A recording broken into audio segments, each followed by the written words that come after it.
Today, we are continuing on with our APC build and looking to finish this off with a rugged, futuristic paint scheme. Of course, I intended on having this finished weeks ago, but as you can probably tell from the sound of my voice, I've been a little under the weather. But today, the sun is shining and I've managed to keep the plague at bay, so let's jump into some epoxy putty and fill in some gaps. Now, I can't say that I'm an expert in this stuff, but once you apply the two elements and give it a thorough mushing together, yes, that's my scientific term, you should end up with a putty that you can plug those annoying gaps. Did you know that your rusty X-Acto knife doubles up as a spatula for spreading out putty? Me neither. So stay tuned for these incredible facts and tips. With that out of the way, it was time to prime it and then move on to the dreaded white pass.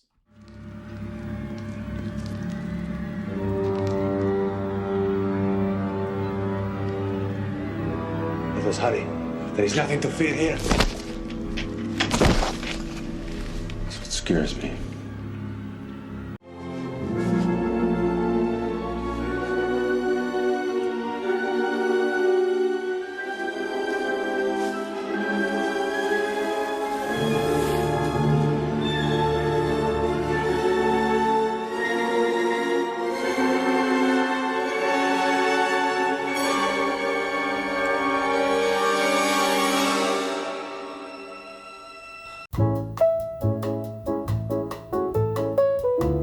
I swear, every time I go to do the white pass, something like this always happens.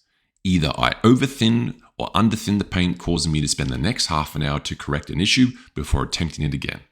Although this looks disastrous, this was a simple case of not putting the cap on the airbrush, so it simply came over the top when I gently shook it. Thankfully, a quick wipe and I'm cracking away. Now moving on to the pre-shade pass. As you can tell, it's not my greatest strength, with wobbly lines and areas that are either too dark, too light, or not even where I want the paint to be. But you see, that's the beauty of this. Even a crappy job still gives us something to work with as we continue to build up the layers. Now, it's time to move into our base coat. For this, I thought a light sea grey would give it a great look for that futuristic colour I plan on leaning into. Just a matter of adding in Tamiya liqueur thinner to give it that silky smooth finish.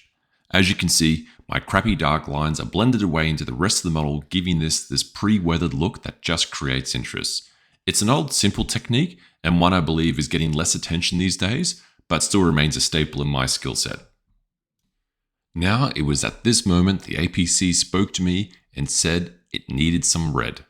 Well, who am I to argue with the lady? If the red is what she wants, then red she shall have. Normally I'd want to give the masked area another white pass to make the colour pop. But this dialed down darker tone was just the ticket for this futuristic look. Now we move into every painter's favourite part, removing the mask. I'm not going to lie, I probably should have spent more time ensuring the bleeding was kept to a minimum, but even small mistakes offer opportunities to correct, adding a natural weathered look. So let's not get upset and roll with the punches. Normally, I would say at this part that the pin wash is my favourite part of the process, but not this time. You can see the paint is running aggressively in the 3D printed layer lines. Normally, there are a few ways to combat this. 1. Get it better printed with higher resolution. 2. Be like me, grab a cotton bud and scrub the model like an idiot. Or 3. Apply a clear gloss coat to help reduce the effect of the layer lines as the paint naturally fills in the lines. But as you can see, I didn't plan ahead, so now you get to enjoy me scrubbing the model instead, potentially lifting the bottom paint layer. Fool of a took. Thinking that I had inflicted enough damage with the airbrush and cotton bud, it was time to get really crazy and pull out the paintbrush and knock out some accent colours. I try not to go crazy with this because I'm a firm believer in less is more. You see, I learned a long time ago that the more colours you add in a model, they begin to look unrealistic and can often take on a more cartoon-like appearance. And my preferred look is to keep it simple and let the model details do the talking. Now it's time to add in some chips. This technique is borrowed straight from Night Shift's playbook, but I'm going to supercharge it. By supercharging it, I simply mean rush it and hope for the best. Unfortunately, I simply don't have the luxury to spend hours doing such a technique, as I'm sure most of you are time poor like me. But still, a crack at this technique gives a great look. She isn't going to win any awards at the ball, but she will turn a few heads, and that's good enough for me. So once the base layer is applied, you simply go back over it in a darker tone. In my case, I would typically use dark iron to go well with the light base coat, but because I couldn't unscrew the lid, I gave gunmetal a try instead. Normally, I wouldn't want to use something as reflective as gunmetal, but because I plan on toning down the overall look with desert wash and glaze, it should be fine. Next was time to weather the model to give us a desert-like appearance, as this is what I was aiming for. For this, I'm taking a drop of desert yellow and thinning it down mostly with thinner and a dash of water. You see, I want this to behave more like a filter than a wash, which typically builds up and pools. Using mostly the thinner allows the pigments to spread out over the model, giving us this glaze or filter-like finish. In layman terms, it basically stains the underlayer instead of pooling it up. As you can see, it's giving us this desert-like dust coating on the model that sells the look. Checking the wheels against the body, it was clear we had to homogenize the look. Normally, I avoid using pigments, usually because of my mixed results and lack of understanding in their use, but I felt like this might work well to bring that dry, dusty look I was heading for.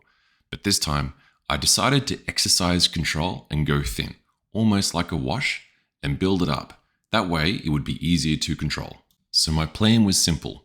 Add a small amount to a dish and heavily dilute it with paint thinner.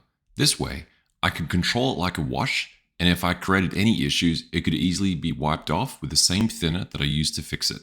It's a bold strategy, Cotton. Let's see if it pays off for him. This brings us to the scary part of the process. Once the pigments are wet, it's nearly impossible to determine the final outcome. This is one of those times you need to trust the process, because as they begin to dry, you will see an immediate reaction. I have to say, the results are wicked cool. These wheels look sick and give us this impression they have been rolling around in the desert. The thing to do now is to gently remove it from the outside of the wheel, as the dirt is naturally more clean on the contact points.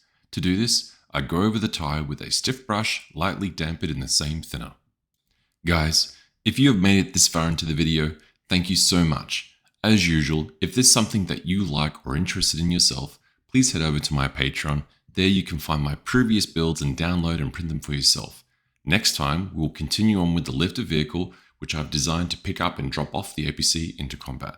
It's going to be a fun build, so I hope you will join me. Until next time, stay safe and keep building.